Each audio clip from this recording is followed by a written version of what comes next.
naging cause ng unang error 12 mo? Isa sa mga nagiging cause ng error 12 yan. Langis. Siyempre, pag walang supply ng kuryente sa stator dahil puro langis, hindi siya gagana.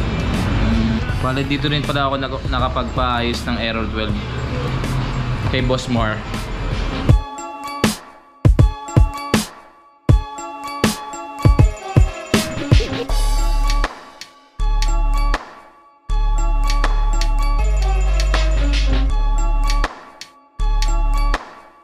Bali, may naka-schedule pa kay Boss Mar dito ng alas 3 ng umaga.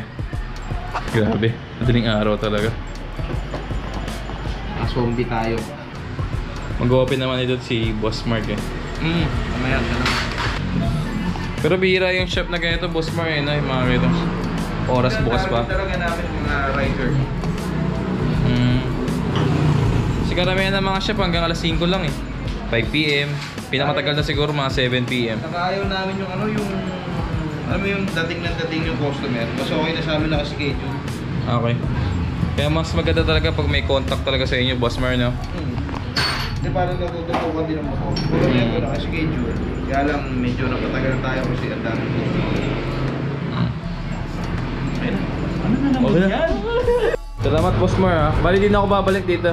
Hindi na. Oo, okay na pala. Salamat po, Boss Mar. Thank you. Sensya na po. May last customer ka pa.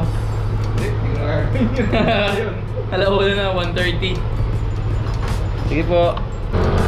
Bali, pauwi na tayo mga ka-GoPort. Bali, nagpagawa tayo kay Boss Mar. Bali, okay naman na nakagapan yung error 12. But ayun lang din mga ka-GoPort. Maraming salamat nga pala kay Boss Mar. Pira yung shop na ganyan, maabot ng alauna. At naka-schedule naman na ako. At alam naman niya na papagawa ko. Ayun lang din.